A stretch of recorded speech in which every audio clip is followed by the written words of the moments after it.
सभी सम्मानित नेतागण,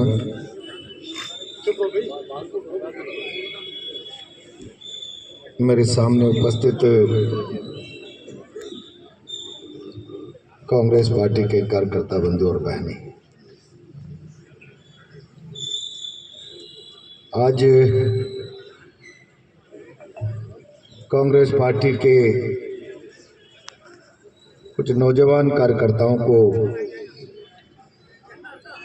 मैं धन्यवाद दूंगा कि सरकार के 2 साल पूरे होने पर सरकार की पोल खोल यात्रा विरोध के कार्यक्रम के रूप में यहाँ पर आयोजित की है। मैं 10 साल विधायक रहा हूँ। 2 साल बेमिसाल और भारतीय जनता पार्टी का कार्यकर्ता सरकार की उपलब्धियों को एक एक घर तक ले जाएगा। जब मैं समाचार पढ़ता हूं तो मुझे बहुत तकलीफ होती है और हंसी भी आती है।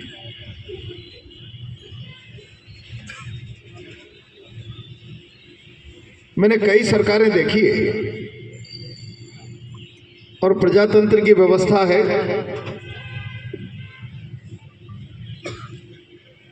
जनता जनादेश देती है, बहुमत का दल सरकार बनाता है, सरकार का मुख्यमंत्री होता है,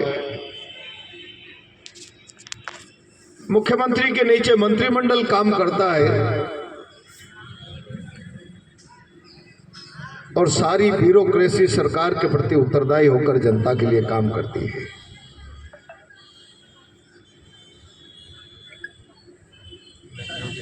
किस बात का 2 साल बेमिसाल ये भारतीय जनता पार्टी की सरकार और मुख्यमंत्री मना रहे, मैं आज तक नहीं समझ पाया। मैंने आजादी के 75 साल बाद कहीं पूरे देश के किसी प्रांत ऐसा दृश्य नहीं देखा कि एक मुख्यमंत्री और उसके नीचे मंत्रिमंडल होगा। अब व्यवस्था बदल गई। दिल्ली में गृह मंत्रालय में राजस्थान सेल करके एक डिपार्टमेंट होगा, वहां पर एक रिटायर्ड आईएएस अफसर बैठा होगा और राजस्थान का चीफ सेक्रेटरी सुबह शाम उसको रिपोर्ट करेगा और राजस्थान का मुख्यमंत्री चीफ सेक्रेटरी के अधीन काम करेगा। कभी नहीं देखा मैं। एक चीफ सेक्रेटरी होगा, उसके नीचे मुख्यमंत्री होगा, मुख्यमंत्री के नीचे का सिस्टम फिर परंपरागत। कई बार भारतीय जनता पार्टी के लोग कहते थे भजनलाल सरकार, तो मुझे हंसी आती। ब्यूरोक्रेसी के लोग दबी जुबान से कहते थे ये भजनलाल सरकार नहीं है, ये तो पंत सरकार। अब जिस सरकार के मुखिया की लगाम सरकार की लगाम मुखिया के हाथ में ही नहीं, जिसकी लगाम ब्यूरोक्रेसी के हाथ, और उसका परिणाम यह हो कि सरकार की जिम्मेदारी राजस्थान की जनता के प्रति नहीं, सरकार की जवाबदेही राजस्थान की जनता के प्रति नहीं। बहुमत दल जब राजस्थान के जनमानस से किसी स्थापित नेता को मुख्यमंत्री बनता है तो स्वभाव से जनता के प्रति उत्तरदायित्व का भाव होता है। लेकिन जब कोई दिल्ली पर्ची निकाल कर किसी को लॉटरी के रूप में मुख्यमंत्री बनाती है तो उसके उत्तरदायित्व की भावना दिल्ली के प्रति होगी, राजस्थान की जनता के प्रति नहीं होगी। राजस्थान के मुख्यमंत्री पिछले 2 सालों से केवल एक काम कर रहे हैं, दिल्ली नाराज नहीं तो मेरी कुर्सी सलामत, दिल्ली नाराज हो गई तो मेरी कुर्सी खतरे में आ जाएगी। दिल्ली प्रसन्न रहनी चाहिए, राजस्थान की जनता जाए बाहर। और उसका परिणाम ये हुआ राजस्थान में आज चारों तरफ अराजकता। इस सरकार का वित्तीय प्रबंधन समाप्त हो गया है। 10 दिन पहले आपने अखबारों में समाचार पढ़ा, जोधपुर में विश्वविद्यालय के वाइस चांसलर के हाथ तोड़ दिया, पैर तोड़ दिया कर्मचारी, केवल इस बात के लिए कि जिन लोगों ने जिंदगी भर 60-60, 65-65 साल की सेवा विश्वविद्यालय में देने के बाद सेवानिवृत्त होकर घर जा रहे हैं, उनके पास पेंशन का पैसा नहीं है, उनकी पेंशन का रुपया नहीं मिल पाता।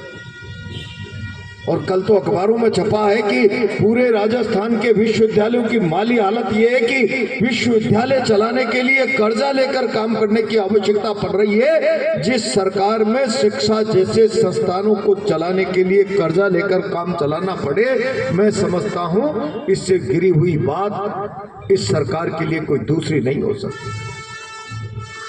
कानून व्यवस्था नाम की कोई चीज नहीं है। सरकार का खजाना खाली है, विकास राजस्थान का ठप है। और अभी भाई विपिन और सारे लोग बोलने वाले कह रहे थे गुंडागिर्दी हो रही है। जब सरकार का चेहरा काला हो जाता है, सरकार कमजोर हो जाती है, तो अपने चेहरे पर नकाब डालने के लिए पुलिस की परत लेती है, कानून की आड़ लेती है, पुलिस की ढाल लेती है। और वही हालात आज राजस्थान में। मैं हमेशा कहा करता हूं, प्रजातंत्र में सरकारें लोगों की जान माल व्यवसाय की सुरक्षा की गारंटी है। लोगों की जान माल व्यवसाय के लिए भय का कारण सरकारें नहीं होनी चाहिए। आज राजस्थान में क्या हालात है? राजस्थान का आम जनमानस सरकार से भयग्रस्त है।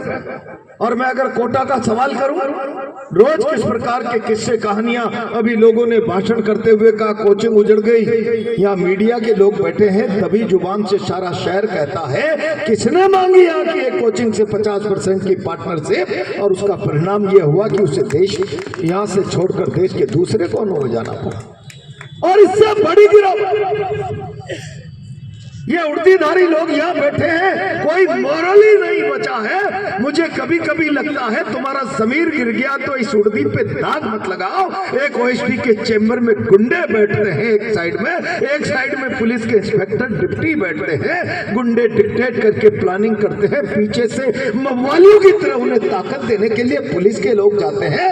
जमीर मर गया हो तो उर्दी उतार दो, इस पे कालिक मत पोतो यार, इस पे कालिक।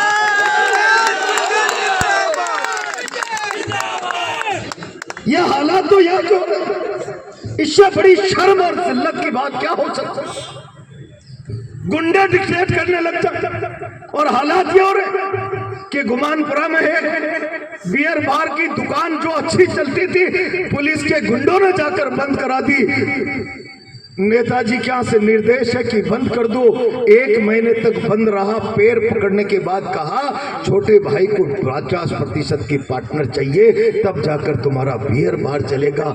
कभी कहते हैं तलवंडी के मेन रोड पे किसी रेस्टोरेंट को कहा है ये पार्किंग सड़क पर नहीं करने देंगे, बहुत ज्यादा चल रहा है, और इनडायरेक्ट में ये संदेश करा दिया गया 50% पार्टनरशिप चाहिए। क्या चाहिए? क्या आप इस शहर को लूटकर खाना चाहते हो? क्या आप इस शहर की व्यापारिक समृद्धि पर ग्रहण लगाना चाहते हो?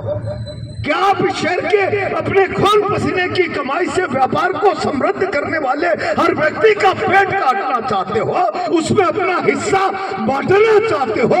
क्या इसीलिए तुम्हें 3 बार विधायक और 3 बार सांसद बनाया कि ये उपलब्धि पाकर तुम इस शहर के लोगों की गरिमामयी कमाई में से आधा हिस्सा काट लो, उनका पेट काट लो, और कोई नहीं कटाए तो उर्दी के लोग तो इशारे का इंतजार करके बैठे हैं? मत पोतो रे कालिक, मत पोतो। तो मैंने विद्यार्थी जीवन में ऐसे सियाई उस 90 के दशक में देखे हैं कि कोई एसपी गलत काम कराने के लिए कह दे तो गलत काम की ना करते थे, और दबाव बनाए तो घुटने टेक कर नाक रगड़ने के बजाय बेल्ट खोलकर कहते थे एसपी साहब ये बेल्ट और टोपी संभालिए, ये काम मुझसे नहीं हो सकता। क्या गिरावट आई है पुलिस के आचरण में? क्या चंद बेईमानी के टुकड़े मिल जाएंगे खैरात में? गलत काम करने से गिरावट मत आने दो समाज जीवन में। जब उड़ती धारण करते समय कलेक्टर साहब, मैं कई लोगों से कहना चाहता हूं, पूछ दबाकर एक थानेदार की हाजिरी में प्रमोटिकी में IAS IPS खड़े रहे।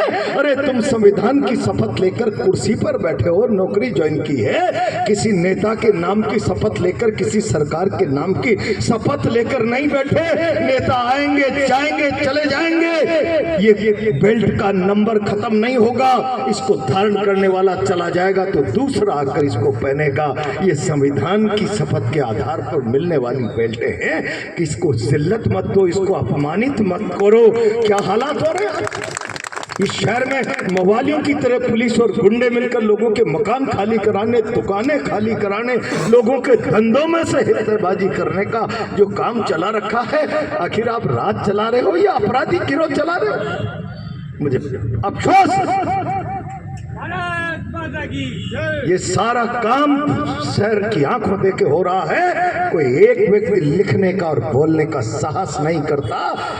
खबर जरूर लिखेंगे, फला जगह जुकाम हो गया स्पीकर जी को, पैदल चलकर वहां गोलगप्पा खा लिया। चार कोने अखबार के चारों कोने के समाचार बन जाएंगे। अरे कुछ तो अपने आप को इस आवाम के प्रति समर्पित रखो। मीडिया हो चाहे प्रशासन हो, ब्यूरोक्रेसी हो, सबकी जवाबदेही आम उपभोक्ता के, आम आवाम के प्रति है। नेताओं की हाजिरी में, गुलामी में अपने ईमान को मत बेचो और इसके अधिकारों के साथ कुठाराघात मत करो। अभी पिछले दिनों अरावली का संकट है, मैं बहुत जिम्मेदारी के साथ कहना चाहता हूं, बहुत जिम्मेदारी के साथ। देश किस दिशा में जा रहा है ये कांग्रेस के कार्यकर्ता को सोचना पड़ेगा, आगे बढ़ना पड़ेगा। प्रधानमंत्री नरेंद्र मोदी जी कहते हैं मेरी मां चली गई, उसके बाद मैंने पूरे देश को आह्वान किया है एक पेड़ मां के नाम पर लगाया जाए। एक पेड़ तो हम मां के नाम पर लगा रहे हैं, लेकिन करोड़ों पेड़ मित्र अडानी के नाम पर कटवा रहे हैं। ये आखिर ये कैसा भारत, क्या करना चाहते हैं? पिछले दिनों अरावली का हल्फनामा राजस्थान सरकार के आधार पर भारत सरकार ने कोर्ट में दे दिया। जो 100 मीटर से नीचे की पहाड़ियां हैं वही अरावली पर्वत की परिभाषा में ऊपर वाली आएंगी, नीचे वाली नहीं आएंगी। 93% अरावली की पहाड़ियों पर संकट मंडरा गया।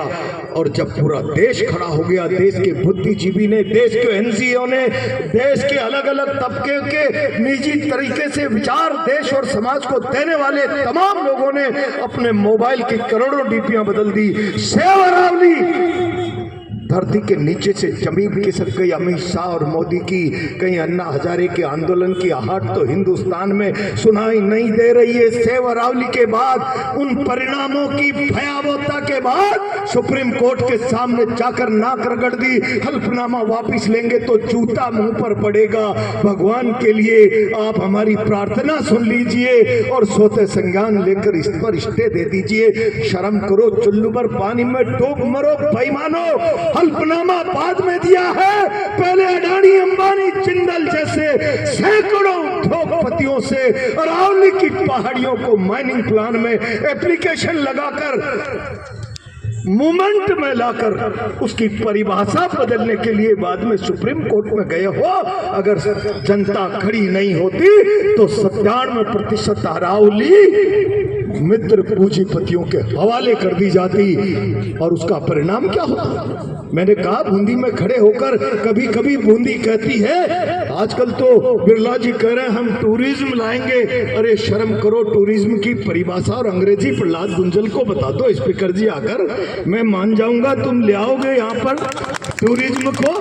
टूरिज्म के नाम पर पता नहीं क्या इवेंट करा रहे हो। यहाँ बूंदी कहती है मैं अरावली की गोद में बैठी हुई हूँ, मेरी सुंदरता किसी उदयपुर से नहीं है। और कोटा में हेरिटेज का इवेंट हो और बूंदी की चर्चा नहीं हो, तुम क्या कर लोगे यार? तुम्हारे पास नजरिया नहीं है, केवल अखबारबाजी और लोगों की आंखों में धूल झोंकने के अलावा तुम्हारे पास और कोई काम नहीं है। मुख्यमंत्री जी, आपने बहुत जोर से कहा मैं अरावली की रक्षा करूंगा, अरावली की रक्षा करूंगा। ये सारे के सारे डीजी साहब को मैं धन्यवाद देना चाहता हूं। मुझे पता है यहाँ के एक आध नए बाद में आने वाले अधिकारी भी इस व्यवस्था से पीड़ित हैं और उन्होंने एसपी साहब से गुहार लगाई, आईजीजी साहब से।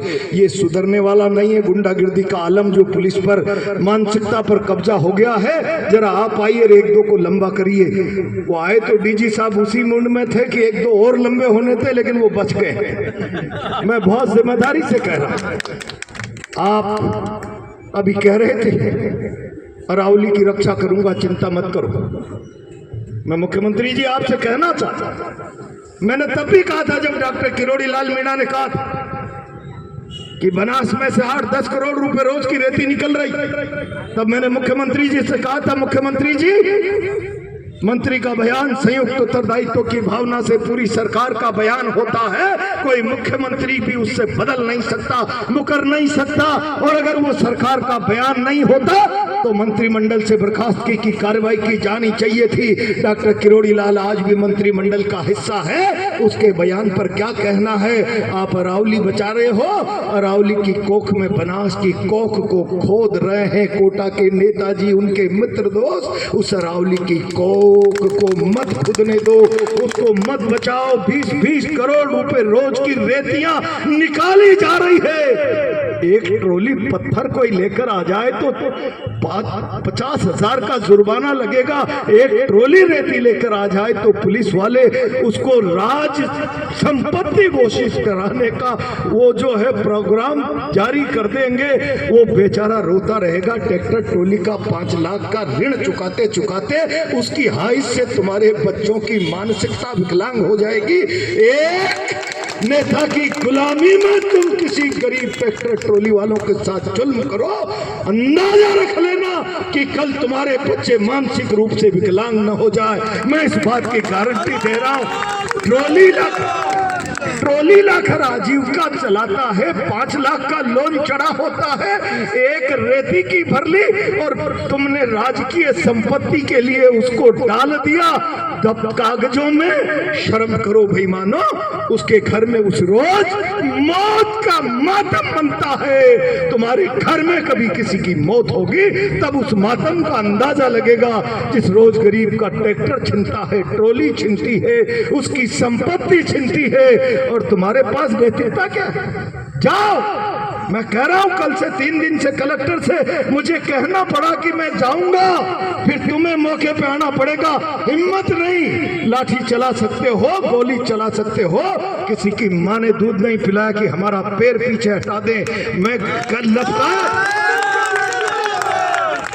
लपकाया मैंने कि वहाँ 4 चौमा में अवैध खनन हो रहा, कान में जू नहीं रहेंगी। दूसरे दिन का मैं जाऊंगा, कलेक्टर साहब, एसपी साहब मौके पर आ जाएगा। तुम्हारे सीआई की औकात नहीं कि प्रहलाद गुंजल से आके मौके पर बात कर ले। तेरा कल्पना कर लीजिए कि इस झगड़े को तब जाकर बंद कराया, फिर कल रात में 3 दिन बाद वापस चालू कर दिया। अरे तलवे चाटने की नौकरी कर लो यार। नेताओं की जिल्लत की पराकाष्ठा पार होती है भाई। मैं बहुत जिम्मेदारी से कांग्रेस के कार्यकर्ताओं से कहना चाहता हूं, ये सरकार बेईमान, इस सरकार के नेता बेईमान। इनके पास कोई नजरिया नहीं है राजस्थान के साथ न्याय और इंसाफ करने का। और जब राजस्थान के साथ न्याय और इंसाफ करने का कोई नजरिया नहीं, जवाबदेही पर खरा उतरने की स्थितियां नहीं, पब्लिक जवाब नहीं मांग ले, इसलिए उड़दी का भय लोगों को दिखाया जाए। और ये जब तानाशाह निरंकुश शासन बन जाता है, कमजोरी के कारण अत्याचार बढ़ाता है, तब विपक्ष को मजबूत और सजग रहना पड़ेगा। ऐसे हालातों में डरा हुआ और कमजोर विपक्ष भी लोकतंत्र के लिए घातक हो जाता है। इनका प्रयास रहता है कि जनता में भय बना दो। उदासीन जनता भी प्रजातंत्र के लिए कलंक का काम कर जाती है। ये परिस्थितियां आज मोदी शाह ने देश में भय बैठाकर विपक्ष को डरा दो, विपक्ष को भयभीत कर दो, असंगठित कर दो, जनता को भय के कारण उदासीन बना दो। ऐसे हालातों में इस भारत के प्रजातंत्र को बचाने के लिए तुम चलाइए। 5 साल का मैंडेट दिया है, 5 साल बाद तुम्हारा जनाजा राजस्थान निकाल देगा, लेकिन 5 साल में तुम इस राज के काले कारनामों पर, नाकामियों पर पर्दा डालने के लिए जनता में भय का माहौल बनाना चाहते हो। कांग्रेस पार्टी और एक एक कार्यकर्ता इस भय का डट कर मुकाबला करे। इन कमजोरों में ताकत नहीं है, ये केवल अपनी कमजोरी को छुपाने के लिए उड़दी का आसरा ले रहे हैं। जो अपनी कमजोरी पर पर्दा डालने के लिए उड़दी की शरण में चले जाए, उड़दी की पर्दी बना दे, उड़दी का दीवार बना दे अपने संरक्षण के लिए, इन कायरों को उखाड़ कर फेंकने के लिए केवल हिम्मत और हौसले की जरूरत है। एक बार जोर से हुंकार भरेंगे, मेरी गारंटी है इनके पांव उखड़ जाएंगे। इस शहर में हालात विकट है, इज्जत से कोई व्यक्ति धंधा नहीं कर पा रहा, भयग्रस्त है। यहाँ मोबाली और पुलिस साथ साथ बैठकर जमीनों पर कब्जा करने का काम कर रहे हैं। अरे एक आध अफसरों का ईमान गिर सकता है, सारी उड़दी को मत बेचो यार, कलंकित मत करोगे। तुम्हें अपनी नौकरी अच्छी प्राइम पोस्टिंग चाहिए, कुछ बच्चों के लिए 2 पैसा बेईमानी का चाहिए, उसके चक्कर में तुम सारी इस उड़दी को काला काजल मत लगाओ यार, शर्म करो, सुल्लूभर पानी में डूब मरो, कुछ तो नैतिकता होनी चाहिए। और ये स्थितियां यहाँ पर IAS अफसरों की हो गई, तुम्हें शर्म आना चाहिए। IAS इंडियन सर्विस, अब इसके बाद तो तुम्हें हम कोई इंटरनेशनल सर्विसेज का तमगा तो नहीं दे सकते। इतनी बड़ी सर्विस के बाद तुम चूतियों में जाकर बैठो, थानेदार के प्रमोटी लोगों के अनैतिक तरीके से तुम हाजिरियां भरो नेताओं की। हिम्मत रखो, हिम्मत रखो। मैंने 1980-90 के दशक में जब विद्यार्थी राजनीति में था, इसी कोटा में एथिक्स पे जीने वाले ऐसे ऐसे थानेदार देखे हैं जिन पर कोई SP के दबाव से काम करने की नौबत आए तो टोपी और बेल्ट SP साहब के टेबल पर रख देते थे। ये गलत काम नहीं होगा। जरा कुछ लोग उनमें से जिंदा होंगे, कुछ नहीं होंगे, उनकी स्मृतियां हो तो उनकी तस्वीरों को झांक कर अपने संतस के काले को मिटा लिया करो यार। सरकारी नौकर हो, किसी के गुलाम नहीं हो, मवाली नहीं हो, ये स्थितियां पैदा करो। और ये स्थितियां पैदा नहीं की तो इस शहर को सरागा जो नेताओं ने बना दिया, तुम भी जानवरों की तरह उसको चरने वालों में शुमार हो जाओगे, उसको लूटने वालों में शुमार हो जाओगे। कुछ तो अपनी इज्जत की परवाह करो। थोड़े थोड़े लोग सब मिलकर अपनी इज्जत की, अपनी नौकरी की, अपनी मर्यादा की परवाह करो। मैं आज इस अवसर पर कांग्रेस के लोगों से कहना चाहता हूं, सिस्टम कोलैप्स हो गया है, मुख्यमंत्री के हाथ में कुछ नहीं है, कोटा में गुंडागर्दी का राज है। अब छाती तान कर खड़े हो जाओ, बहुत हो गया है। 2 साल हमने इस सरकार को, इस गुंडागर्दी को सुधर जाओ ग्रेस पीरियड दे दिया। अब कोई गुंडागर्दी हुई तो जान की कीमत पर पब्लिक का अपमान बर्दाश्त करेंगे। ये संकल्प धारण करके कांग्रेस का कार्यकर्ता जाए, ये सरकार अपने आप पतन के रास्ते पर जा रही है। जरा गरजते रहो, बरसते रहो, हुंकार भरते रहो जनता के हक अधिकार के लिए। मेरा विश्वास है 2028 हो सकता है उससे पहले ही सरकार की विदाई का रास्ता बन जाए। बहुत बहुत धन्यवाद।